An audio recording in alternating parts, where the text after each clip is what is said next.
Content creation શરૂ કરવા માટે શું કરવું એના માટે આજે આપણે વાત કરીશું ને એના માટે ઓબ્વિયસલી મેં કઈ રીતે શરૂ કર્યું એની જ હું વાત કરીશ. કારણ કે મારે અત્યારે ઇન્સ્ટાગ્રામ અને ફેસબુક બધાના ગણીએ, 2 ઇન્સ્ટાગ્રામ અકાઉન્ટ અને 1 ફેસબુક, તો 100K ફોલોવર્સ પૂરા થઈ ગયા છે.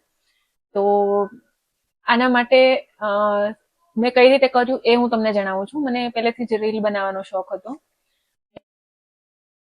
પછી પહેલા તો હું ક્યાંક ફરવા ગયા હોય તો ત્યાંની રીલ કે એવી જ રીતે નાખતી હતી. પછી મને રિયલાઇઝ થયું કે મારે મારી ઓડિયન્સ જોડે કનેક્ટ કરવાનું શરૂ કરવું પડશે. તો મેં પહેલા હિન્દીમાં રીલ્સ બનાવવાની સ્ટાર્ટ કરી. તો હિન્દીના લોકો જોડે એટલું બધું કનેક્શન ના મળ્યું અને મેં પહેલું એ જ ડિસાઇડ કર્યું કે હું કેમેરા સામે બોલીશ. અમુક લોકો એવા હોય છે જે બીજી રીલો મૂકતા હોય છે, જે પોતે ફરવા ગયા હોય એવી, પણ એની અંદર એ લોકો બોલી રહ્યા હોતા નથી. અને ક્યારેક બીજી કોઈ રીલ મૂકે તો પણ બેકગ્રાઉન્ડમાં સોંગ હોય છે ને પોતે કંઈક એક્ટિંગ જેવું કરતા હોય છે, પણ બોલતા હોતા નથી. પણ આજે બોલવાનો ફેક્ટર છે વધારે મેટર કરે છે. કારણ કે તમે જ્યારે બોલો છો ત્યારે તમારી ઓડિયન્સ તમારા જોડે કનેક્ટ કરે છે, તમારી વાત સાંભળે છે અને તમે એની ભાષામાં બોલો. જેમ કે હું અત્યારે ગુજરાતી ભાષા બોલી રહી છું, તો એવી રીતે તમે એ ભાષા બોલો ને એટલે લોકો કનેક્ટ કરે કે આ તો અમારી જ ભાષા બોલે છે અને અમને આ જે બોલે એ બધું જ સમજાય છે. હવે મને ઇંગ્લિશ, હિન્દી, ગુજરાતી બધું જ આવડે છે અને હું ઇંગ્લિશમાં રીલ બનાવીશ તો અહીંયાના કોઈ લોકો કદાચ કનેક્ટ નહીં કરી શકે, કારણ કે લોકો ગુજરાતીનો કન્ટેન્ટ જોવાનું વધારે પસંદ કરે છે. તો હિન્દીનો કન્ટેન્ટ મેં બહુ લાંબા સમય સુધી બનાવ્યો, એ પણ એવરેજ ચાલતો હતો. પણ પછી જ્યારે મેં ગુજરાતીમાં શરૂ કર્યું બીજું અકાઉન્ટ, ત્યારે એ ગુજરાતીનું અકાઉન્ટ હિન્દી કરતાં પણ આગળ વધી ગયું. તો પછી મેં ગુજરાતીમાં બોલી અને લોકો જોડે કનેક્ટ કરવાનું સ્ટાર્ટ કર્યું અને લોકોએ રિયલમાં કનેક્ટ કર્યું અને ઇન્સ્ટાગ્રામ, ફેસબુક પર બહુ જ સારો રિસ્પોન્સ મળ્યો અને બ્રાન્ડ જોડેથી પણ બહુ સારો રિસ્પોન્સ મળ્યો. હવે તમારે જો શરૂ કરવું હોય તો તમે કઈ રીતે કરી શકો? આના માટે તમારે તમારી કરંટ જોબ છોડવાની કોઈ જરૂર નથી અને તમારું કરંટ જે કામ કરતા હોય એ પણ છોડવાની જરૂર નથી. તમે તમારા ફ્રી ટાઈમમાં રીલ બનાવી અને મૂકી શકો છો. અને શેના વિશે રીલ બનાવવી?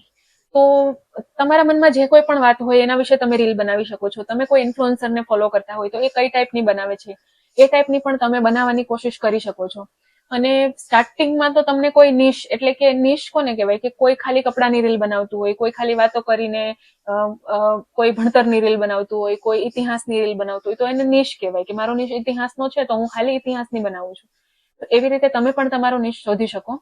અને જો કોઈ પણ નિશ તમારી પાસે ના હોય તો તમે બધી જ પ્રકારની રીલ મૂકો. પછી જે પ્રકારની રીલ ચાલવા લાગી એ પ્રકારની રીલ પછી મૂકવાની શરૂ કરવાની. તો આ જ છે. અને ચાલુ કરો ને ત્યારે એક્સપેરિમેન્ટ કરવાના. એવું નહીં કે પેલી રીલ મારી મિલિયન્સમાં જ જવી જોઈએ, એવું નહીં બને.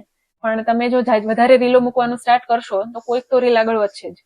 એટલે પહેલી રીલથી એવો ગોલ રાખવાનો જ નહીં કે પહેલી રીલમાં મને બહુ બધો રિસ્પોન્સ ને બધું મળી જશે. નહીં, એવું નહીં થાય.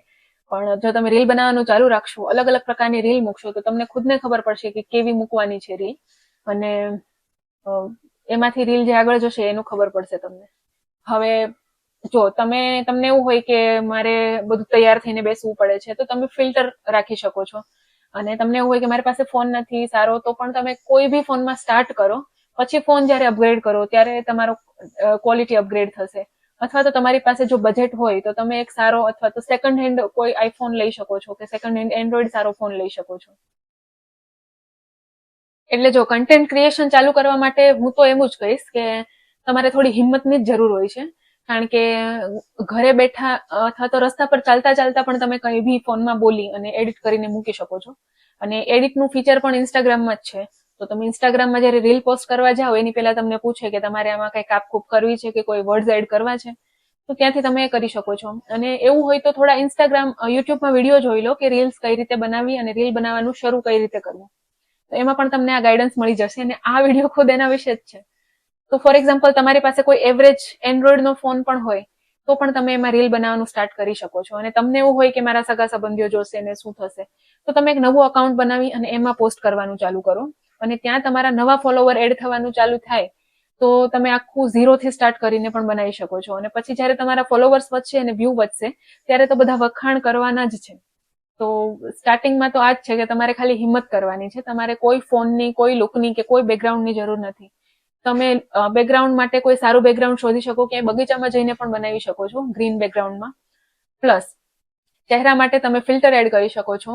અને ફોન માટે તો તમારી પાસે જે ફોન હોય એનાથી શરૂ કરી દો. અને જો તમે લઈ શકો એમ હોય તો લઈ શકો છો, અથવા તો પછી ગમે ત્યારે જ્યારે અપગ્રેડ કરો ત્યારે પછી એ ક્વોલિટીના વિડીયો બનાવી અને અપલોડ કરી શકો છો. તો આના વિશે કંઈ બી તમારે જાણવું હોય ને તો કમેન્ટ કરજો. હું નેક્સ્ટ વિડીયો બનાવીશ કે બ્રાન્ડના કોલાબોરેશન કઈ રીતે લાવવા. તો એના માટે સબસ્ક્રાઇબ કરજો. કોઈ ક્વેશ્ચન હોય તો પૂછો અને આપણે મળશું નેક્સ્ટ વ્લોગમાં.